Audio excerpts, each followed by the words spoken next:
Tuhan juga beristirahat.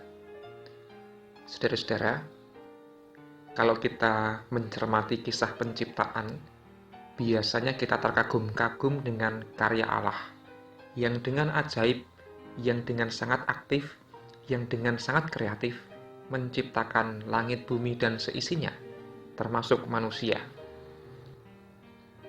Namun, yang seringkali dilupakan orang adalah bahwa Tuhan Allah tidak hanya sibuk bekerja, Tuhan Allah juga mengambil waktu untuk berhenti dan beristirahat. Kejadian 2, ayat yang kedua, berbunyi demikian. Ketika Allah pada hari ke-7 telah menyelesaikan pekerjaan yang dibuatnya itu, berhentilah ia pada hari ke-7 dari segala pekerjaan yang telah dibuatnya itu. Wonten ing basa Jawi, ing dina kapitu Gusti Allah wis ngrampungake sakgaing yasane, banjur kendel enggone makarya.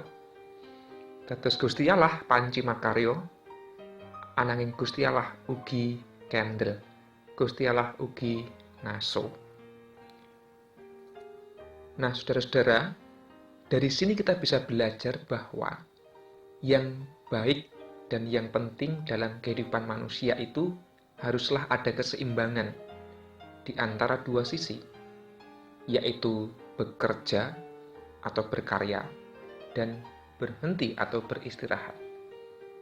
Jikalau manusia hanya mengutamakan pekerjaan, aktivitas, dan kesibukan semata-mata, sehingga dia lupa beristirahat, tentu hidupnya tidak akan seimbang.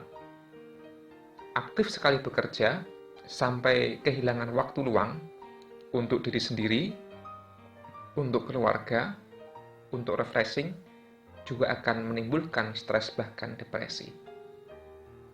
Di zaman ini, kita hidup di dunia yang sangat cepat melaju, sangat sibuk.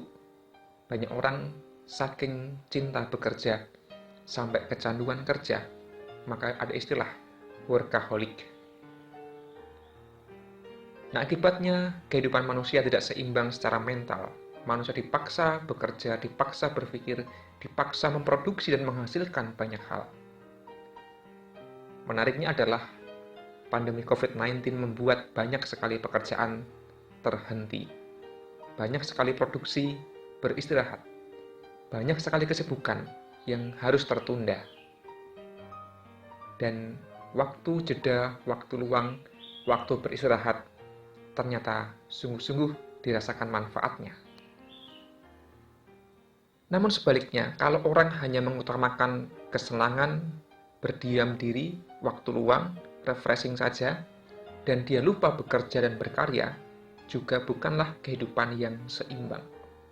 Maka baik bekerja mencipta aktif maupun beristirahat dan berhenti, dua-duanya haruslah seimbang dalam kehidupan kita.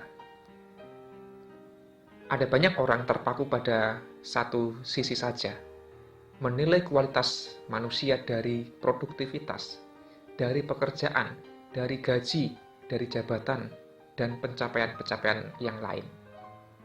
Bahkan anak-anak sekolah diukur dari kemampuannya mengerjakan tugas-tugas, dan banyak sekali pekerjaan yang menumpuk. Dan akhirnya apakah anak-anak itu produktif? Barangkali produktif menghasilkan tugas dan nilai. Namun di masa depan mereka apakah itu bermanfaat? Belum tentu. Dalam sistem pendidikan yang baik, misalnya di Finlandia, negara dengan sistem pendidikan yang terbaik di dunia, salah satu, justru keberhasilan mereka adalah mengelola waktu. Kapan anak-anak belajar, kapan anak-anak bermain dan beristirahat. Dan di tataran SD tidak ada pekerjaan rumah. Waktu libur mereka adalah waktu libur yang terbanyak di seluruh dunia. Namun hasilnya justru adalah pendidikan yang baik, yang produktif. Berarti produktivitas tidak diukur oleh banyaknya jam kerja, jam beraktivitas, namun oleh kualitasnya. Semua orang perlu tahu kapan saatnya ia berhenti dan beristirahat, agar tubuhnya tidak diforsir, agar pikirannya, perasaannya juga segar kembali. Dengan mengelola waktu istirahat yang cukup, justru produktivitas akan menjadi semakin baik dan berkualitas. Saudara-saudara, Allah berhenti, Allah beristirahat pada hari yang ketujuh. Peristiwa teologis itu kemudian menjadi dasar bagi orang-orang Yahudi ketika menetapkan hukum hari Sabat. 6 hari lamanya engkau boleh bekerja, tapi hari yang ketujuh haruslah berhenti, beristirahat. Hari Sabat awalnya adalah sebuah hukum yang tanda kutip mewajibkan semua orang berhenti bekerja, termasuk tamu, termasuk budak, termasuk hamba, pelayan, bahkan termasuk hewan-hewan yang biasa dipekerjakan untuk mengolah lahan. Bahkan dikatakan dalam sebuah ayat bahwa tanah-tanah itu juga perlu berhenti diolah supaya mereka beristirahat.